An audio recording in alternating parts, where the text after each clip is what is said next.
Thank you, Gracie. Well, you made excellent time, Mrs. Crane. Do sit down. First of all, let me extend my deepest sympathies regarding Alistair. It must be devastating for you. Not really. My husband's really getting a small dose of just what he deserves.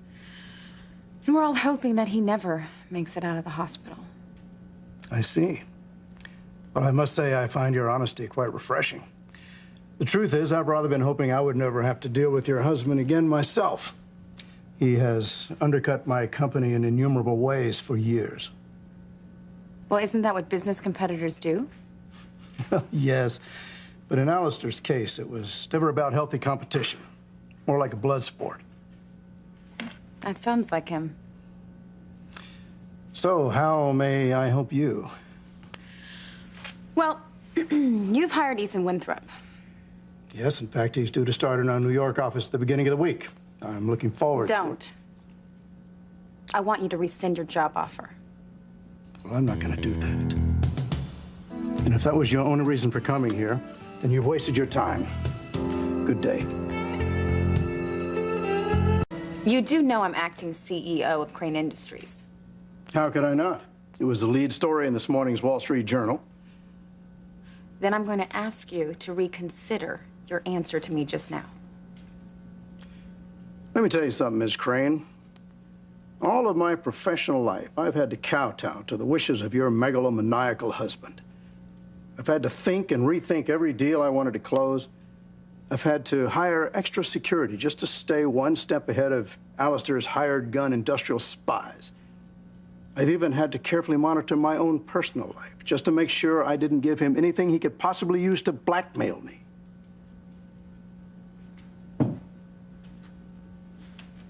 Do you have any idea what that's like? Having Alistair Crane's shadow hovering over you all the time, just waiting for a chance to do harm to you and your company. Better your company, Mr. Grant, than your person. Nobody knows better than I just how despicable Alistair is. He's ruined my life, and he's ruined the lives of my friends and my family, and I hate him with every cell in my body. Well, then you'll understand why I'm jumping at a chance to sever any and all ties with Crane Industries. Never again will they control or oversee a move I make, either personally or professionally. And hiring Ethan Winthrop away from Crane was nothing short than delayed and much-deserved justice. Our meeting is over. And don't call me. And I have no intention of ever calling you. You'll have to excuse me. I have work to do.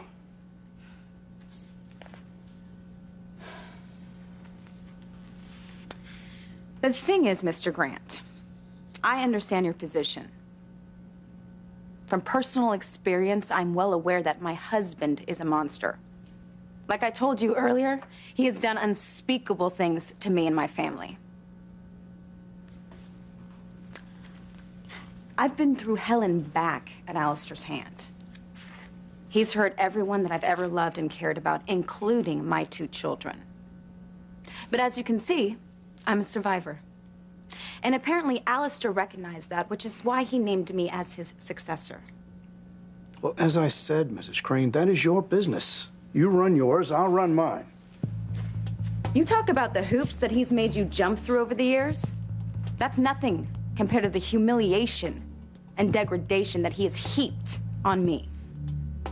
You talk about his shadow hovering over you, keeping an eye on your every move. Well, I had to endure a great deal more than that. I survived being married to the bastard. I survived everything that pig had to dish out. In other words, Mr. Grant, if I could survive Alistair, I certainly can survive you. If he couldn't break me, then a run-of-the-mill business shark like yourself certainly won't. I'm not going anywhere, Lawrence. I'm not leaving here until you rescind your job offer to Ethan Winthrop.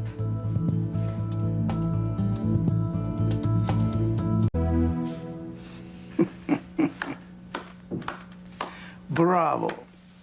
Or should I say brava? Most impressive.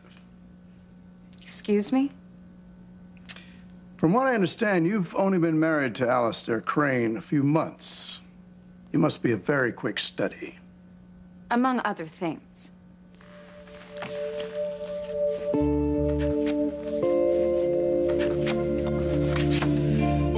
Oldest daughter of Pilar and Martin Fitzgerald. Born and raised in Harmony, mother a housekeeper. Father abandoned the family when she and the siblings were very young.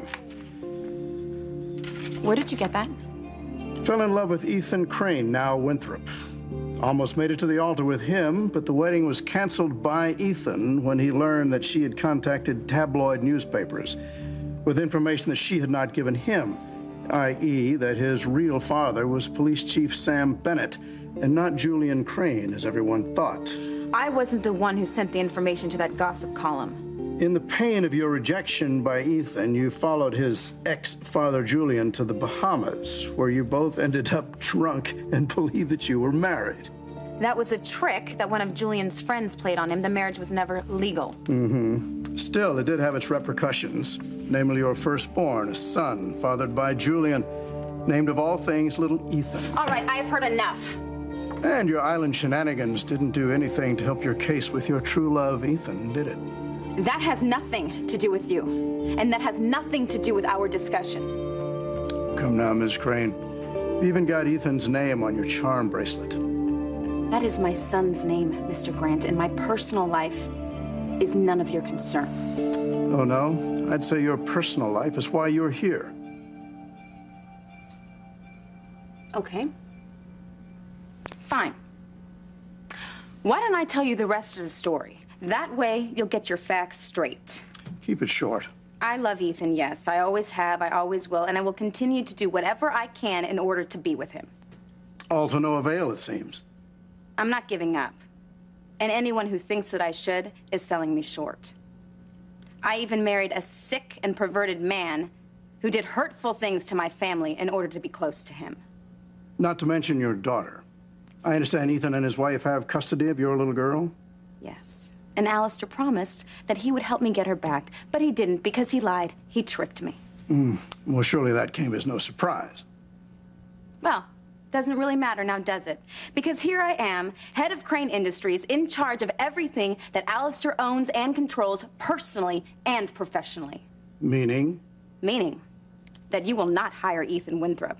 Ethan is to be at Crane Industries under our payroll. Well, now you're underestimating me. You and I both know this has nothing to do with business. You remind me of my 5-year-old daughter playing dress-up, pretending to be an executive.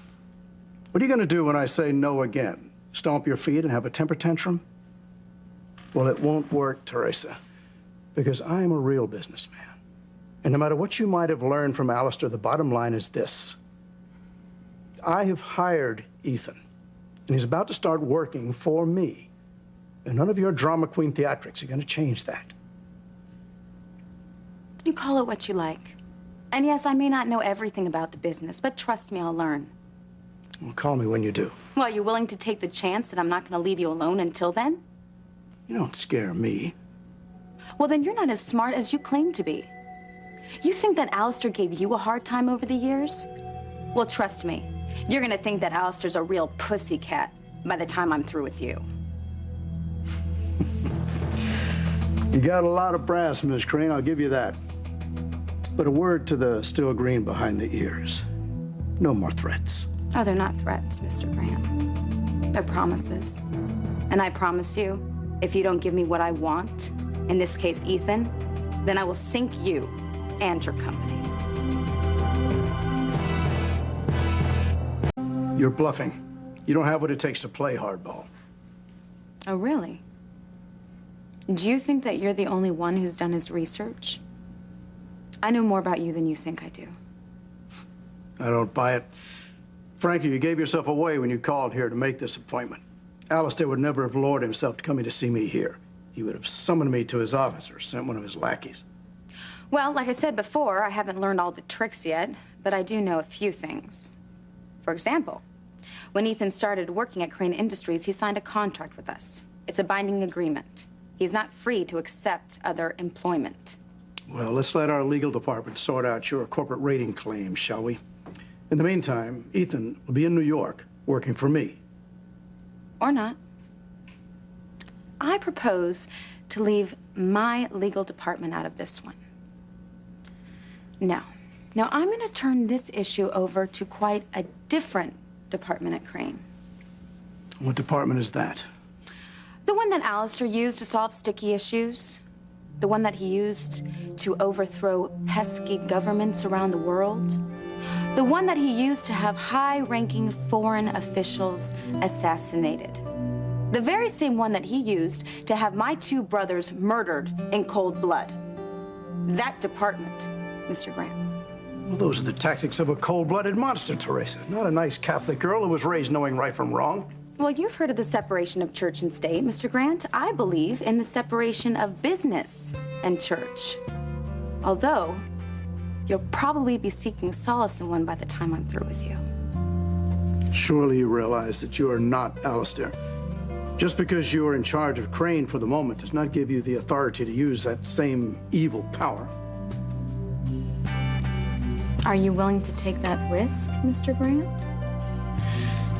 I suggest you contact your legal department for advice.